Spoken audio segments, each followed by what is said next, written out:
So, on my first video, there was a comment about could you talk about Apache Kafka?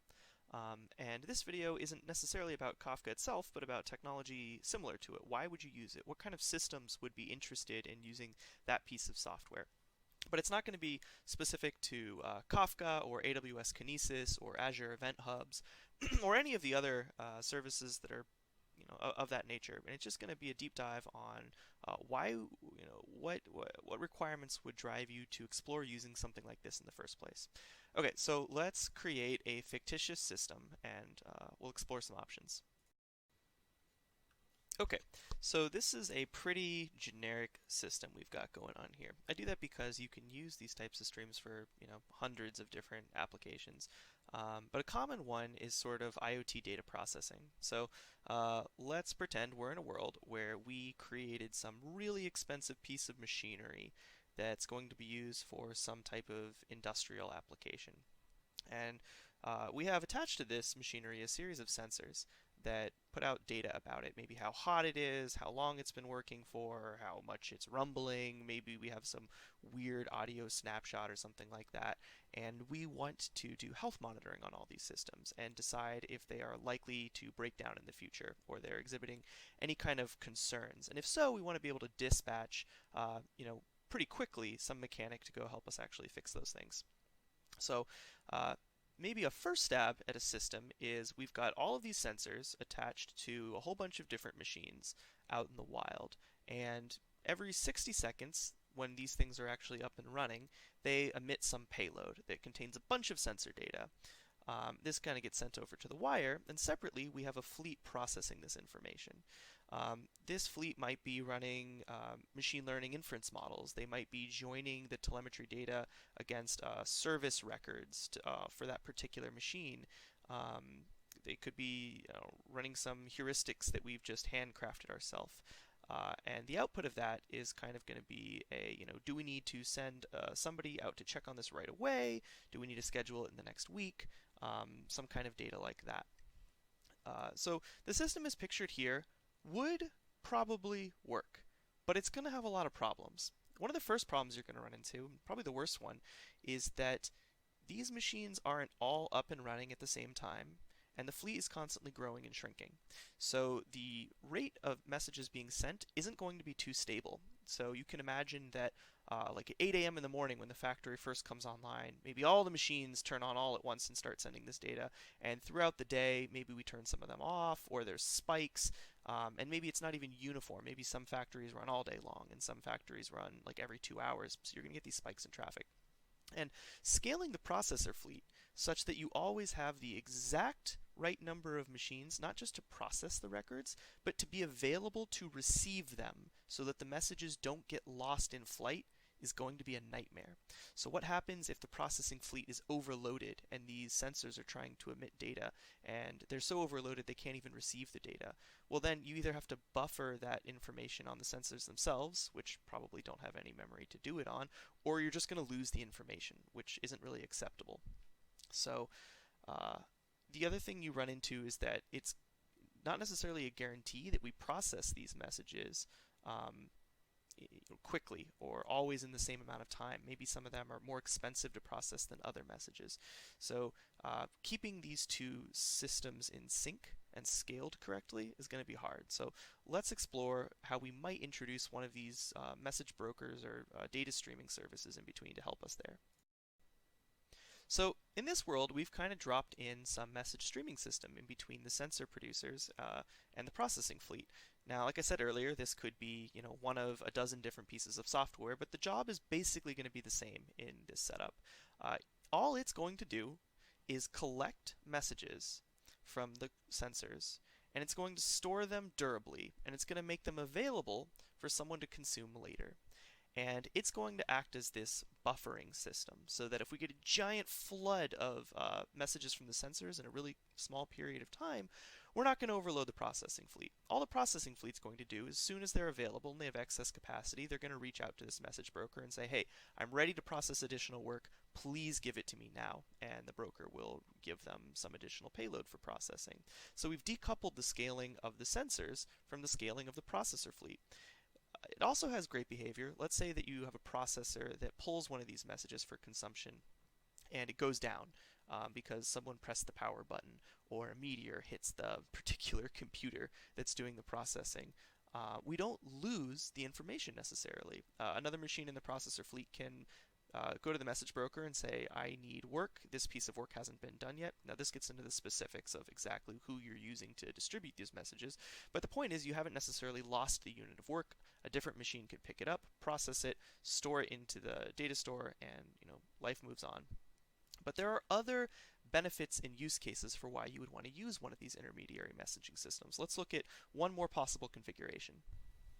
So a couple things have changed since the last diagram. One of the biggest ones is that you'll notice there is a second processor fleet. So previously we were crunching this telemetry data to come up with whether we need to send someone out to actually repair the machine or do any kind of maintenance work. But now maybe we have another use case that's listening to the same signals but is trying to understand productivity. They're trying to say how much output is coming from this location, or they're trying to maybe detect defects in the product. Not whether or not the machine is going to break down, but if there's some way we could say that, hey, maybe this batch is going to be tainted, it's going to have some problem because the machine had some other thing going on right now. And instead of now having to send these messages to two different fleets, again, we keep all the sensors keep sending them to the same integration point, and that one's just going to replicate the messages and deliver them to two different fleets that are going to process the same data and create two different outputs. It's nice when you have, again, it gets into whether you're using, Kafka specifically or something else. Some of them will easily do the replication, but it just kind of gives you a central place to do sort of a pub sub, style system. And the other thing that you'll notice changing in this diagram versus the last one is we've scaled up the top processor fleet. It used to just have two hosts in it, now it has three hosts in it. Just to kind of indicate that the consumers can scale however they want, totally independent to the size of the sensor fleet. So there are more ways you can kind of connect these things up to get slightly different behaviors or to accomplish different goals. But I want to spend just a quick minute or two talking about some general things that would make you, explore these paths, or things that you should keep an eye out for and make sure that you think through when you're going to implement it. So, what are some signs that you might want to consider using some message stream service? One of them would be what we talked about, which is bursty production of traffic. So you have huge spikes followed by periods of low traffic, and you don't want to sync the consumer and the producer so tightly. The other one is that the producer to consumer ratio is not 1-to-1, and I don't mean the number of machines doing the sensor collection and the processing. What I mean is you have one or more groups producing data, and you have one or more groups consuming that data and doing something with it, whether it's building models or sending alerts or who knows what. And then the other reason is that it's nice to be able to kind of separate the concerns of the data production and collection and the actual processing of that data. And it allows you to, process the data in different ways. Like maybe it's way more efficient to process batches of data. And there's all sorts of reasons that might be true, but you're always going to produce the data one element at a time. The other thing that you really need to make sure you think through when you're building these type of systems is how many times are the consumers going to consume the message? Typically, the two most common styles are something called at least once delivery and exactly once delivery. And it's this idea that when the consumers get a payload, are they guaranteed to get it exactly one time or at least one time? Most of these systems will guarantee at least once, not exactly once. Some people say that they can do exactly once, but it comes with all sorts of really specialized configuration, and there's a bunch of asterisks on what that actually means. My advice to you would be to always try to build a system that deals with at least once delivery, so you might have duplicates.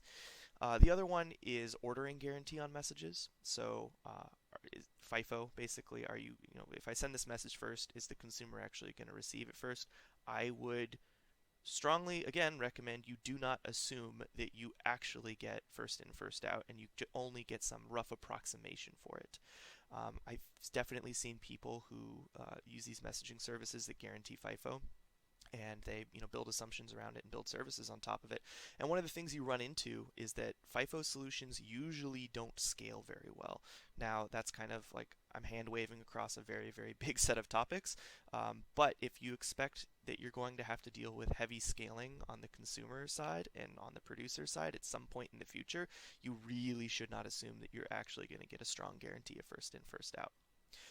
The other thing that you need to be a little bit careful of is these systems lend themselves to kind of distributed consumers of a single data stream, and often they are trying to update data on the same object. So maybe it's like some inventory count for a particular product, or it's I don't know, the amount of money in someone's bank account. Like that's a terrible example, but you get the idea. Is that I might have a bunch of events that are all trying to update the same record, and if I have a whole bunch of different consumers consuming events about that person or object or whatever, and are all trying to update the same record, you're going to get tons and tons of conflict, and that gets into how you might think about locking or optimistic locking.